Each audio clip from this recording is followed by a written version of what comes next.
Hello there. Welcome to CitizenAY, the platform where we speak truth to power. What you see before you is Mama Ama Ata Aidoo. This broadcast that she did here was back in 1987. And I want you to listen to those words. Every single African should listen to the words that she's about to say. The thing is that, as far as I'm concerned, since we met you people 500 years ago, look at us. We've given everything. You are still taking. It's true. I mean, where will the whole Western world be without Africa? Our cocoa, our timber, our gold, our diamonds, our platinum, our whatever. Everything you are is us. I am not saying it, it's a fact. And in return for all of this, what have we got? Nothing. Anti-personnel indoctrination against ourselves.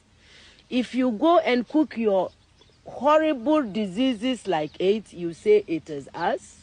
You brought us tuberculosis. We didn't have this big cough until white people came here. In exchange for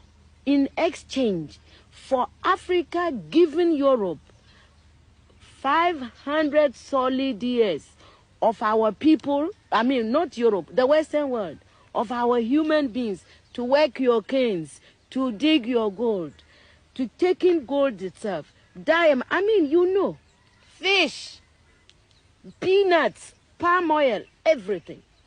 In exchange for that, we have got nothing. Nothing. And you know it. Nothing. And you look upon, you know, white folks look upon us like monkeys.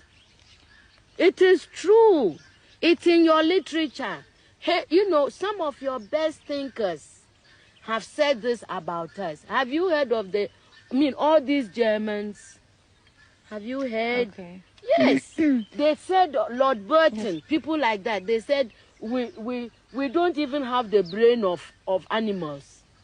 That's what we've got from you people. But don't you think that this is over now? Over where? Is it over? Who said that AIDS came from the green monkey? Is it over? Is it over? Well, if this is your impression, do you think that you can ever forgive us? It's not a question of forgiveness. I have nothing against you. My point is that you did and you are doing for your survival what is necessary. We can't blame you for that. The fact that we didn't do enough for our own survival and we are still not doing enough for our survival, that is not your problem. You know, even everybody that God has created has a sense of survival. You know, and if we don't develop it, we can't blame white people. You came here because you needed these things. You took gunpowder from the Chinese. You needed them to shoot people.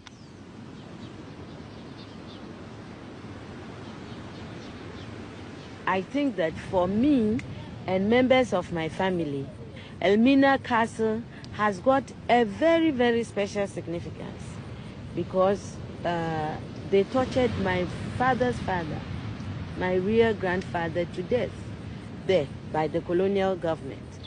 So for me, I mean, when people like me talk about colonization, neo-colonization, it's not just because one is being intellectually smart. You know, I mean, we have personal touches with it. I mean, I cannot forget that this happened to my grandfather.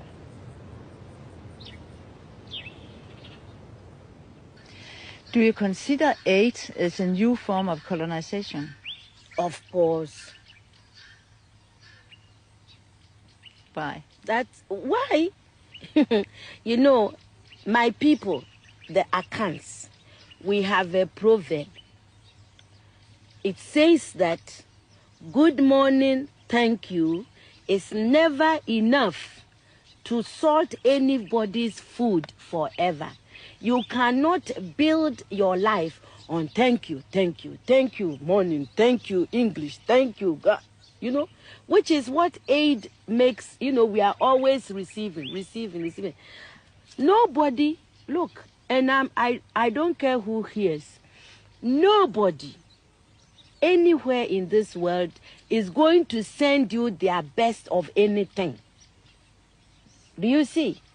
Neither the experts nor what I mean, people, you give us what you can afford. Aid is the leftover, really, and it cannot be enough. What I mean, aid, you can, when, you know, the world is, now the world is one place.